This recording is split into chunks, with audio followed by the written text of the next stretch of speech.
This is Out Loud and Laughing. What is up, Chosen fam? Welcome back to the studio. Today, we're sitting down with a man whose life sounds like a masterclass in both the blues and the breakthrough.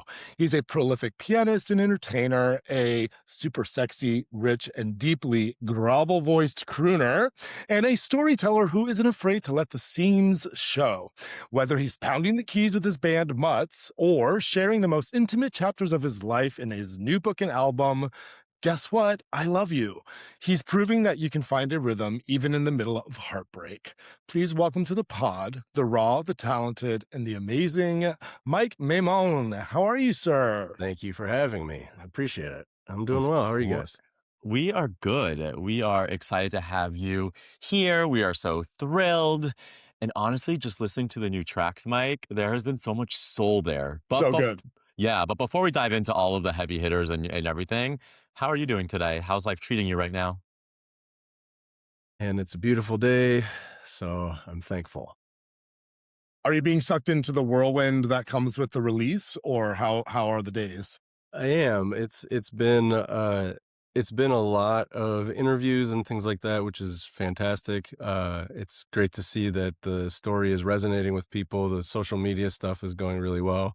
Um, Touring wise, the shows are heavy. Not heavy, they're very packed with emotion. So we ride a wave. We start with a lot of the fun stuff, then we get into the heavy songs and try to leave everybody smiling and laughing. But it's taking a lot out of me. I wasn't anticipating that. So I'm actually glad that the tour is spaced out pretty far between shows. So we're gonna make this a slow tour.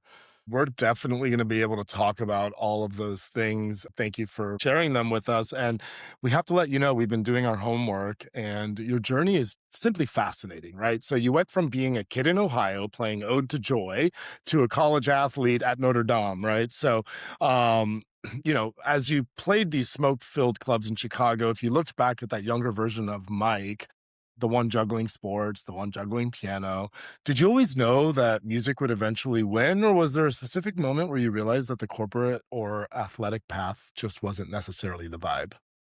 Saw this as my path growing up. I need to clarify because my bio, there's so much in there that it gets condensed. Did not play varsity football at Notre Dame, tried out. I was a varsity athlete in high school. I played against LeBron in basketball. That's actually probably my claim to fame still in this point in my life. Yeah, But That's it's a pretty good awesome. one. It's a great yeah, one. Yeah. yeah. So I went to Notre Dame because my dad went there, and I figured, why not? It's a great guy. Might as well follow in those footsteps. Can't go wrong there.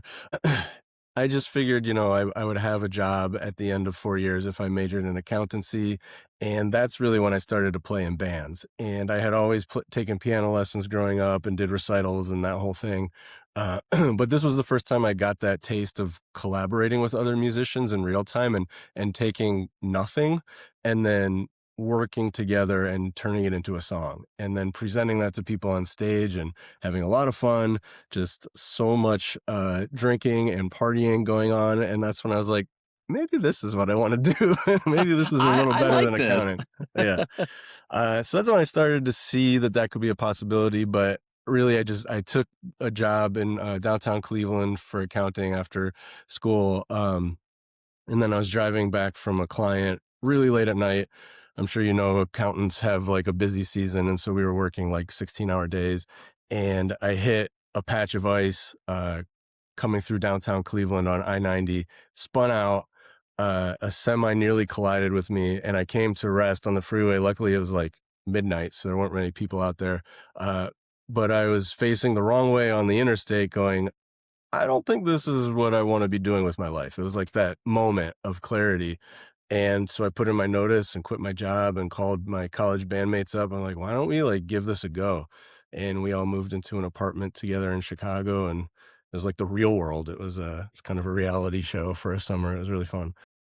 I First of all, I love that you attributed a car accident to accounting and you got out of that career altogether. I think Bring that's amazing. Yeah. Talk about a specific Yeah. moment. Take the Yeah. side. But I mean, you mentioned Chicago, and you had mentioned that Chicago really defined like your stomping grounds era. You've been called a triple threat on the keys, but your lyrics have this kind of raw Midwestern grit. Does that no nonsense honesty come from your Chicago roots, or is that just what happens when a queer man stops trying to fit into a box that people build us Right. in? I think a little column A, a little column B. Yeah. I do think having lived now in several music markets, Chicago to me has the most grit and attitude, and uh, a lot of the bands there just don't give a shit. They Mm. don't. It's for better or for worse. They don't really care if people are at their show. The point is to be making music, and so I got a lot of swagger from the people that I first started playing with in that scene, and yeah, and I think my bass player when I started Mutts, Bob Buckstaff, he just brought that factor of like, let's make it weird, let's make it cool, like stop trying to fit into a box. So yeah, I attribute a lot of that to them. So I just want to kind of like take a quick break here to talk about the Chicago scene musically for a moment. We have a lot of guests who come to us from the obvious New York, LA circuits, but there's something about Chicago, New Orleans, Detroit, Harlem, even that like are really focused. Their culture's really focused around music. Can you talk to us a bit about that? Because it has to sort of inform some of your work. Yeah, it's the soul. It really is the soul of those cities you mentioned. There's a rawness to it. Uh, there's a lot of pride in being in those cities and the cultures that those cities generated, and staying true to those, being part of a community and a collective. And I've spent a lot of time in New York. I've lived in LA for 3 years now. I lived in Nashville for 3 years. And while there are small little communities within those giant cities, I never felt it as strongly as I did in Chicago, where you just like have this pride without even saying anything. Like, oh yeah, we're doing the thing. Like we're dealing with the snow, we're making our music, we're packing up the van in 10-degree weather. It's like this camaraderie that I haven't totally felt anywhere else. When you think about all these different places that you live, because John and I talk about it a lot, we've had the opportunity to live in many cities and great spots. Like, which one speaks to you the most, and which one do you find yourself gravitating back to when you need to find inspiration for your next music? Yeah, that's a great question. I still, whenever I'm in Cleveland or Chicago, they just feel like home. Uh, Even in the cold, it's Yeah. still, I've been a West Coaster now for a little while, but I still laugh at the people around here that get out the North Face jackets when it gets down to I 60, and I'm know. like, so my The blood goose, hasn't totally thinned yet. yeah. The So goose I just, down. yeah, I still, I feel like that Midwest grit is in my soul, and I will always just have that as a part of me. There's so much of home in all of us that drives us. Yeah. I want to segue into your latest project. And having done a little bit of digging on it, it seems like probably one of your more personal projects. The book and album both are called Guess What? I Love You. Y'all go listen to it, go find it. It's a great, great sound. This project is a tribute to your late husband, the legendary Howard Bragman. From what we know, Howard was a titan in the PR world, and he was known for helping so many people in our community come out and live their own truths. In the book, you share such a beautiful and often hilarious accounts and anecdotes about your life together. How did you balance the legend that the world knew as Howard against who was just your partner at the dinner table? The interesting thing about that is I never realized what a legend he was. And, Mm, uh, he approached me on Scruff, with just such a sweet message. He said, "Listen to your music.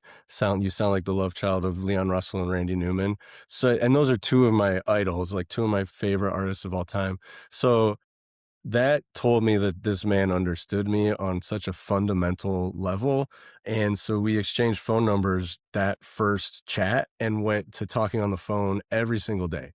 And we just became best friends over our personal lives, our family, just getting everything out over the phone because we were in two different cities. So we couldn't have that like one and done sort of scruff hookup thing where you just go, "Oh, that was fun. I'll never right, see that guy again." Yeah. right. So we just became best friends, and I didn't really understand what he meant fully to the queer community, to the Hollywood community until his memorial. That was when it really clicked. Like, wait, he's actually kind of important in these other circles. To me, he was just Howard. Do you find that you then learned a different kind of Howard? And in a positive way, right? You had Howard in private, which is beautiful, and that will always be yours, but then you almost got to get to know him in a different light even after his passing. Yeah, yeah, absolutely. And I went because spoiler alert for the book, we were only together for a year. We were engaged when he was diagnosed with cancer, and so we got married in the hospital. And I didn't have enough, especially after that memorial service where I saw the video that the producer Scott Morrow put together. I talked to a couple of the celebrities that showed up, and that's when I started to think like this is not what I thought it was, and I just wanted more. So I was anytime someone called me offering condolences or texted me, which was another amazing thing about Howard and his network, it shows what a truly genuine person he was, that so many people from his life reached out to me.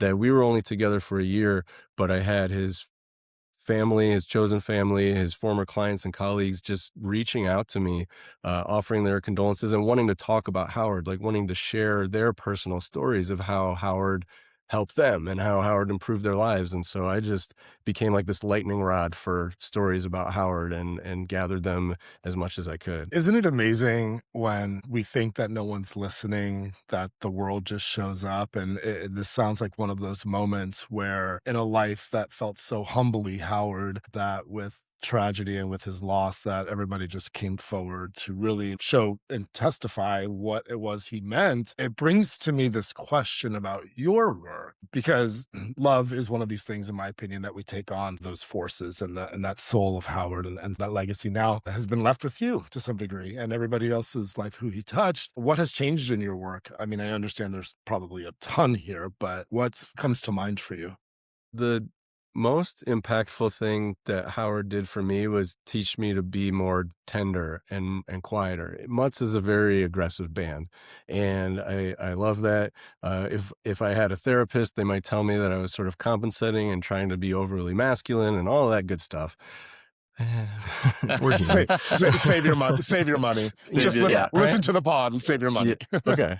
Good, got it. Yeah, so and then I had started to sort of find my whisper voice and find my tender emotions, and Howard just encouraged me to go further down that path. And then obviously when I'm doing this very personal, emotionally excruciating sort of therapeutic album, writing and then producing it myself, I really leaned into it. I mean, it wouldn't be appropriate to be aggressive when talking about being there by someone's side as they pass away. So I put myself back in that place of Howard's bedside in the hospital and whispering to him and singing softly to him as he passed on to the next existence. I was sitting there in a closet with the lights off, with the microphone like right up by my lips, just fighting back tears and just whispering some of these songs. And I think it's the most evolved that my music has ever been, because I've never shown that level of emotion before. You almost brought me to tears. I know. I mean, and well, something that you had mentioned, Mike, at one point is, you mentioned that laughter becomes a massive part of the healing process. And John and I have also in the last year have dealt with loss of family as well as some pets who to us were family. And Of so, course, that's sort of there's a specific kind of dark humor that exists, right. especially in the queer community around dealing with loss. And was Yeah. there a moment during the writing of the album or the book where you caught yourself laughing at something probably totally inappropriate and realized, okay, I'm gonna be all right? So many of those moments because Yeah. Howard was hilarious. He's just a funny, quick-witted guy, like just so Yeah. fast with his comebacks, and a lot of that made it into the book. I mean, in the hospital, like facing down his own mortality, he had us laughing. Like that just I was in awe. It was like when I'm reaching the end, if I could be like that, that means I've lived a good life. So yeah, there were a lot of moments as I was writing the book where I was just like, I can't believe that he said that while, he was in a hospital bed. some of the songs are funny because I wanted the arc of the album to show, side A is all of the good stuff. It's meeting, it's all the excitement of being in a long distance relationship and traveling together, and then deciding that we were going to get married. So there's some really funny stuff in there that made me laugh as I was doing it. What's your favorite moment that you hold on to that, like, you just recall and it just brings you back to laughter? Do you have one? Yeah, this story's in the book, but we were in Sedona for my birthday. We took a road trip together, and we went on this tour with like 10 other people on this bus, and the tour guide is pointing out all this stuff, and we're stopping and getting out. And then she says, like, right before lunch, we passed this giant house on a hill, and she said that was Lucille Ball's house. And Howard leans over to me and he's like, I don't think Lucille Ball ever lived in Sedona. And everyone heard it. Everyone like turns around and looks at him. And the tour guide got so indignant. She's like, yes, she did. And she starts going off on Howard. At lunch, Howard gets his phone out and he goes, I know Lucy Arnaz. She's a friend of mine. I'm going to text her and ask her if her mom ever lived in Sedona. I was like, of course you know Lucy Arnaz. Like, you know everybody. That's so funny. And we get back in the van after lunch, and the tour guide sort of clears her voice and makes sure everyone's listening and says, I was just alerted by my boss that Lucille Ball's people called, and she never actually lived in Sedona, so we are never allowed to mention that again. And everyone just looks at Howard, and he's like, just this like devilish The grin fact on his checker. face. Yeah. I love it. I Yeah. love it. Yeah. Didn't she actually live in Palm Springs? Yeah, I think she had a Yeah. house there as well as Yeah. Hollywood. You better get it right, John. Howard's gonna come and I Oh, know. I've not got. Thank God, I've not gotten struck by lightning just yet. You raise a good point, though. I need to actually go on a deep dive of Lucille Ball now that I have this story to tell. Yeah. I should know more about her.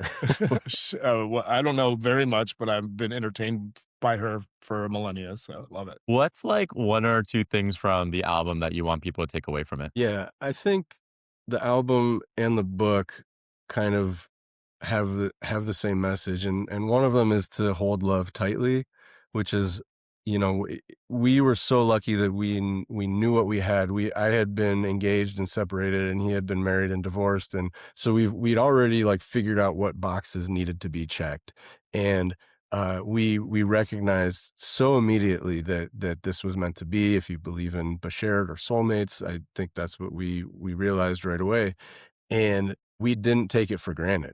Like, it was effort, take a relationship takes work to maintain. And so, all of the travel and all that stuff, and just doing very thoughtful things for each other. Anytime I saw that Howard needed something, I was there for him. So it's just hold that love tightly and value it and cherish it.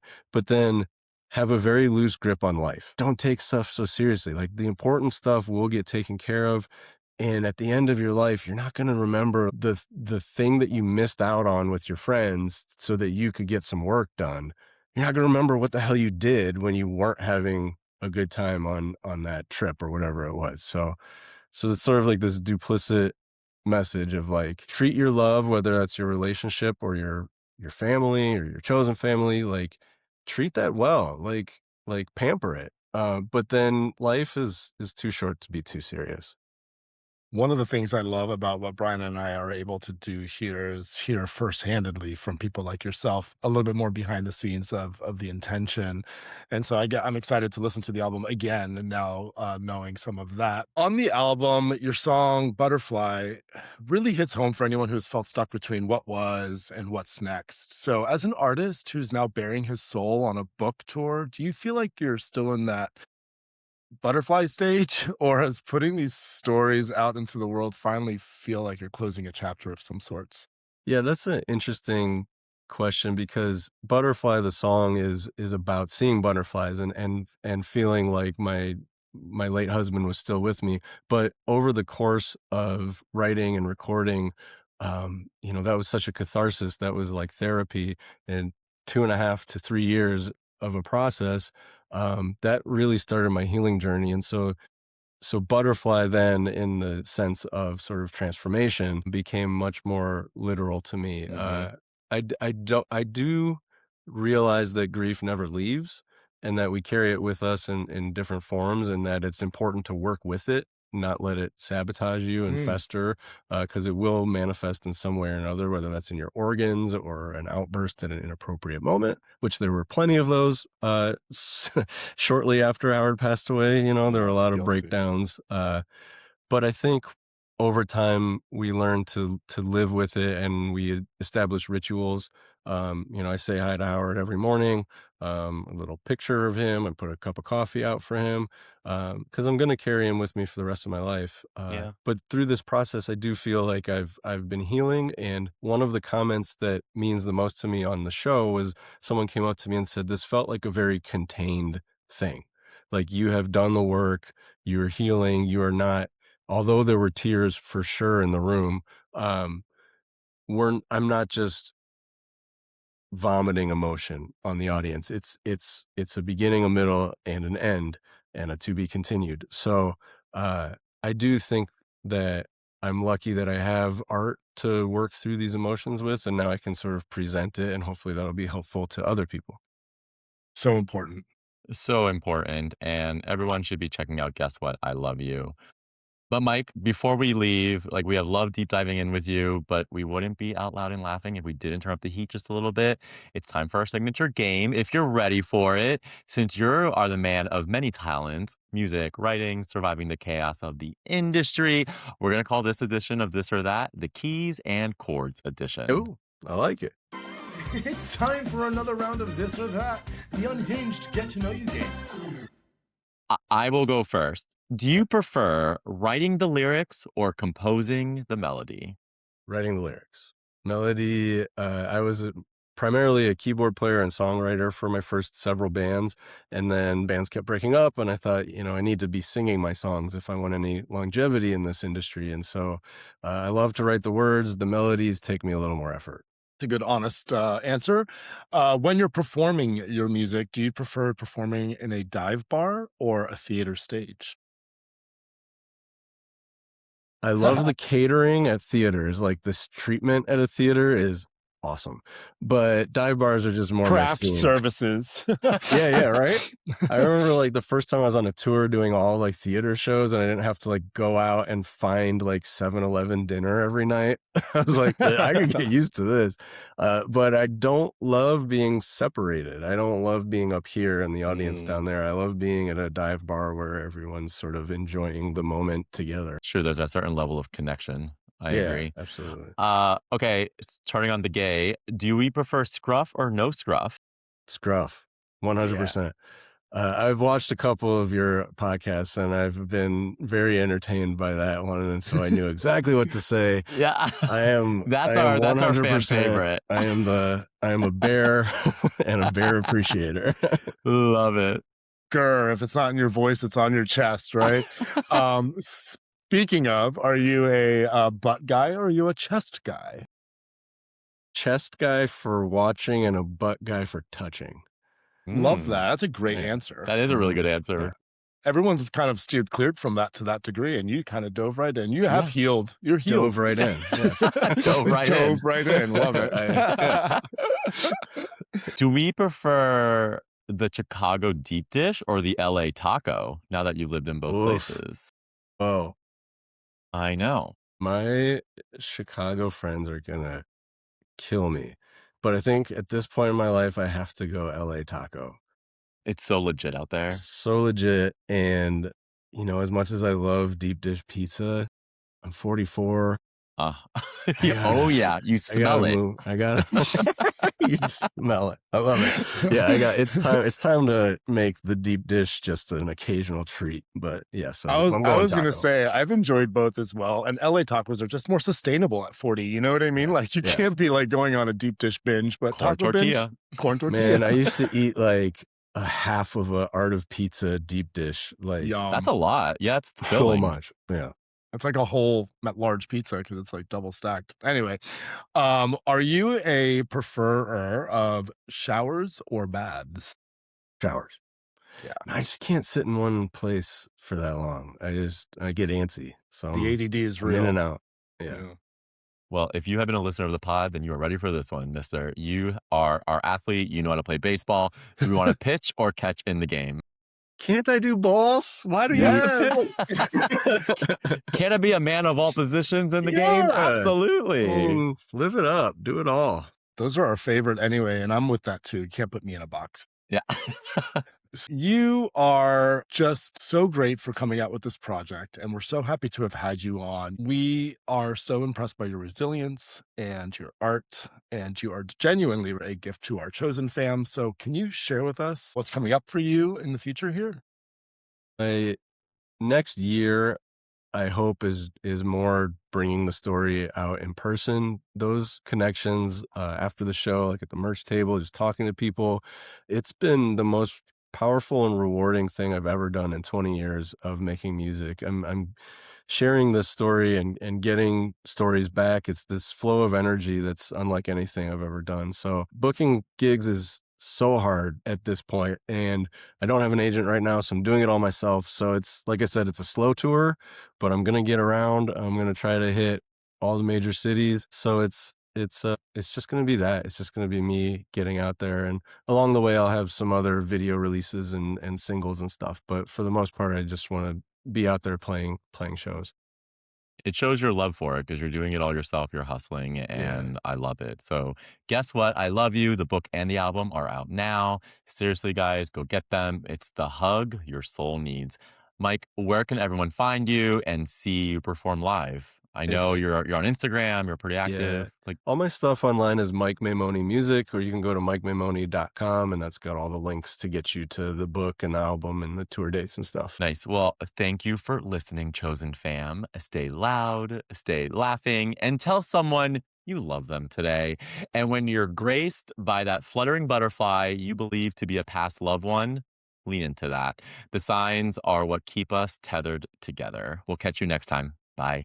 This was Out Loud and Laughing. We're available everywhere you get your podcasts: Spotify, Apple, YouTube, iHeart, or wherever.